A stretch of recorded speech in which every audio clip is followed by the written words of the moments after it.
You can only get away with this, right, in pictures, right? So ASPCA would be all over the place if we really did this to a dog. But the goal is a couple points I'd like you to take that. Truth leads to trust.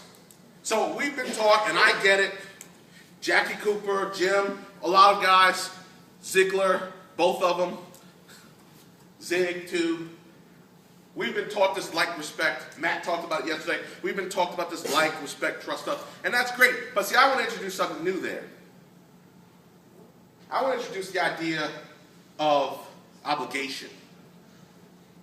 Ever had somebody buy a car from somebody else and say, you know what, Bill, we ended up buying it from there because we felt like we owed it to them, but we liked you better. So we're going to send all of our friends to see you. How many times have I heard, you're the best salesman, we never bought shit? Right. Exactly. We do more things in life. Think about your personal lives, because that's where most of our gems are found. We do more things in life out of obligation than we will ever do because we like to do them or not. Right? That's what I want. I want obligation. I'm not going to the barbecue at these people's house on the 4th of July. I need to create obligation.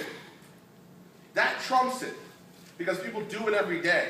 People purchase from people that they're not going to have babysit their kids. See, that's what all that stuff's about. Build a rapport. And that's great. I'm not taking away from that. But I'm talking about creating priority. I'm talking about creating priority by looking at that. Qualified. We've been taught that term. The focus here is going to be engagement. Especially as we talk further. I'll be talking at NADA in a couple weeks on the topic of Gen Y and millennials and attracting those customers. This is the game. You start asking, pull out a guest sheet with 20 questions on it in front of the 22-year-old buyer or the 18-year-old buyer. Start asking them about his bank and who he makes payments to and all this information, see how far you get. They want engagement. You're going to have to change that process. You're going to have to bend the road from the way you've been doing things. And they're already influencing, by the way, 50% of household purchases.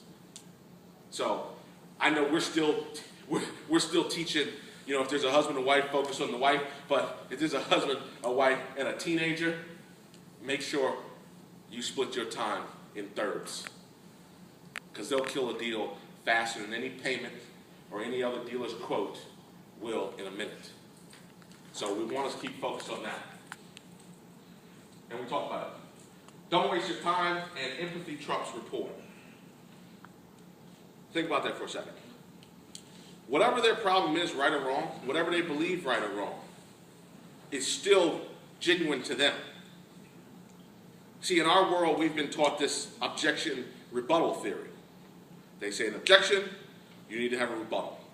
So we almost get them, right? I got to check with my wife. What if she says no? We have our rebuttal. What is there to think about? We have these different rebuttals. But in where we're going, that type of objection rebuttal piece becomes dismissive to the customer. We have to start processing and almost agreeing with. Then you reintroduce. So from a concept, it's, you know what, we really don't want leather. It's not really worth the extra money to us. Well, I can understand where you're coming from. We get a lot of customers in that same situation. But let me offer you an alternative theory. Or let me present it a different way. Or let me just add this to your point. Versus going, well, sir, leather increases your value of the vehicle, and that's all we got, or what's more important, leather or price, or whatever the story we might say as we go after these objections. But we got to look at how we can start creating an environment of you're processing what they're asking or what they're saying without dismissing it. That's how we create engagement. That's what we want to create an environment where they're making the decision in their mind. Because that's what we were taught, right?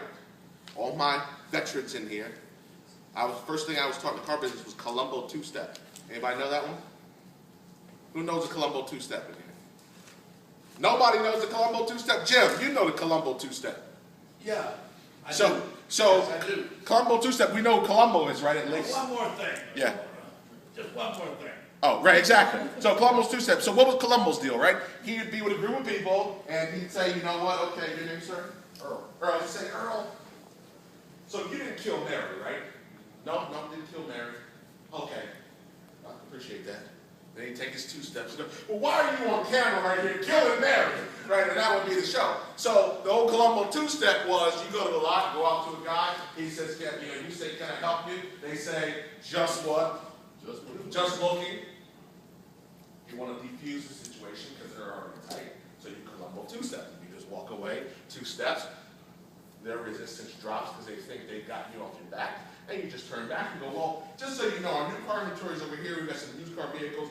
And some vehicles that haven't been detailed yet that are going to be over here. You know what? I'm Cory, welcome to the dealership. Maybe it'd be easier if I just help you. So that was his argument. So that's the kind of stuff that we learned.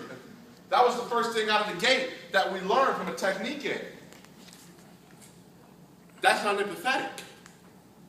So that's why we're forced to have this curve. And the faster we start thinking about